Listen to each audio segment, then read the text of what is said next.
the esteemed Cathryn Denning. Cathryn is an archaeologist, anthropologist, and assistant professor of anthropology at York University. And she's been involved in the SETI program, and so hopefully she's going to help us understand the others on both ends of the perspective. Will you please welcome Cathryn Denning.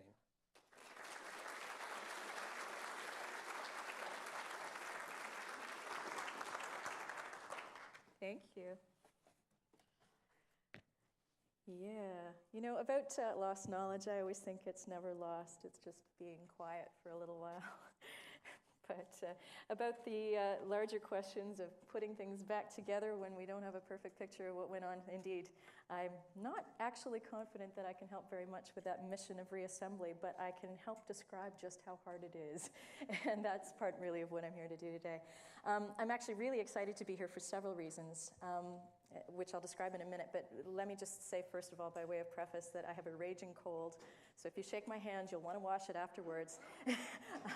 But the other thing is I'm really hoping that my voice is going to hold out, and please forgive me if I have a coughing fit, etc. I will also be using notes a little bit more than usual because cold medication makes me very, very nonlinear, which is not necessarily a good thing.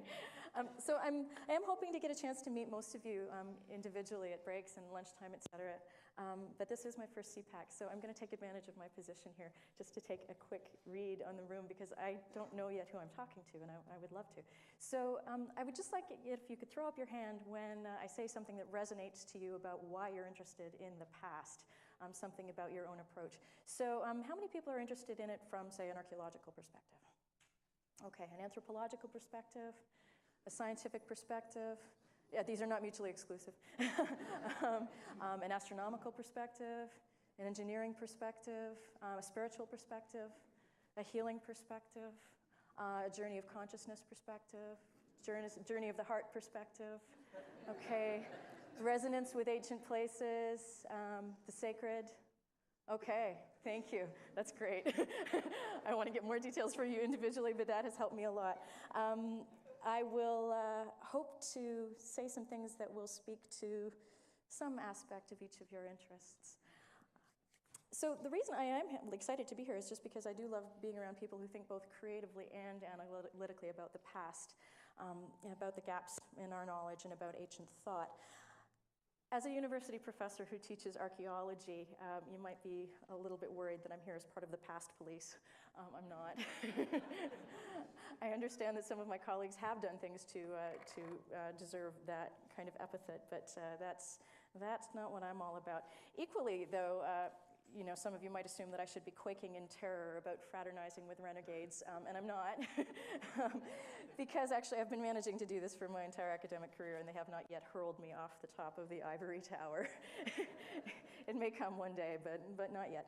In fact, my doctoral work, which I did late in the last millennium, was about the intersection of mainstream and alternative archaeology. And I put those terms in quotes because by the end of the process, I realized that those terms are useless because people and ideas move back and forth across those boundaries, and so it really renders the boundaries senseless. Each idea needs to be evaluated according to its own merits and its own framework. So anyway, I won't be talking about that so much today, but if you've got questions later on, I'll be happy to talk with you individually. But instead, I'm going to start with just two very general comments about the way that we all think about the past, and then I'll talk a little bit about the search for extraterrestrial intelligence and the ways that we do use, and perhaps how we should use, ideas about Earth's civilizations as we do that. So I won't be speaking directly to the key themes of procession and lost knowledge here, but I will be speaking instead to how we think about the ancient. So I like this image. That's my title, by the way, Long, Long Ago and Far, Far Away. And much of the talk will be about the intersection of those two different things, as you'll see in just a second. I like this image because the spaceship looks a little bit like ancient rock art, and that always makes me happy to start with. Also because it's generally clever. Also because it's anonymous. Some smart person posted this on the web, and that means that I mercilessly steal it and use it in my presentation. But if you actually happen to know the artist, please let me know. I would love to find that person. But it's a very good reminder of the limits of our perception and understanding, because we do not simply see the world as it is in its entirety. We see parts of it while other parts remain in darkness, and our brains lead us to certain kinds of associations in what we do see. And we sometimes project our desires onto any blank canvas that is available. So when we want to study really challenging and really interesting subjects, we need to be aware of all of this and have strategies for thinking as rigorously as possible while still being gloriously human about it. And those really challenging and interesting subjects, for me, this is why I study what I study. Things that we don't have direct access to, things that we can't do easy controlled experiments about, things for which data may be in fact completely absent, yet we can't stay away from the subjects. We keep on gravitating towards them because there's something that we very much want to know. And so what I do is I study people who are doing this kind of work. So I'm trained in archaeology, but I also study archaeologists. And I work in part with the search for extraterrestrial intelligence, but I also study those scientists because it's all this idea of how are we reaching into the unknown to get a grip on it. And those two twin themes of the long, long ago and the far, far away, I thought for a while that they were only blended in my own head because of two simultaneously crushes that I had when I was a preteen on Harrison Ford from Raiders of the Lost Ark, of course, but also Carl Sagan. And so I thought that this was just down to me, that I had this sort of, duality. But in fact, it's in our heads, as I'll get onto in just a second. So that's not just me. I want to talk now about our powerful, powerful brains.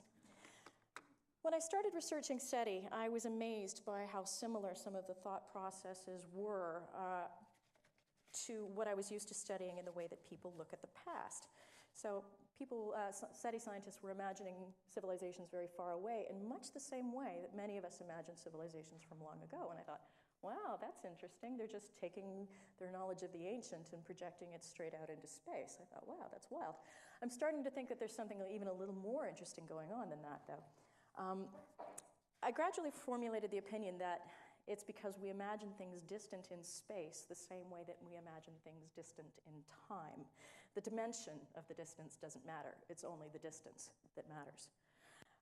And I assumed, frankly, that this was just a cultural thing, something that we just learn. In our society, we conflate space and time habitually. But last year, a fascinating research paper came out that suggests that it's more than that. It's not just cultural on our part. It may, in fact, be the way our heads are wired. It's a really interesting paper from Science in the journal Science in the 21st of November, 2008. If anybody wants to look it up, it's about the psychology of transcending here and now. And what these psychologists found out is that it's exactly the same mental machinery that is used in abstract construals of spatial distance, temporal distance, and social distance. That's kind of wild. It's kind of cool, but it's also slightly disturbing. It's cool because it explains a lot, but it's slightly disturbing because it adds another layer to this big pile of challenges that we have to work around when we're thinking about the past. We have systems biases in our brains. Great, just because it wasn't hard enough already. So I hope that you'll see the significance of that and as I proceed, and that it'll help you wonder a little bit about how we all view the past.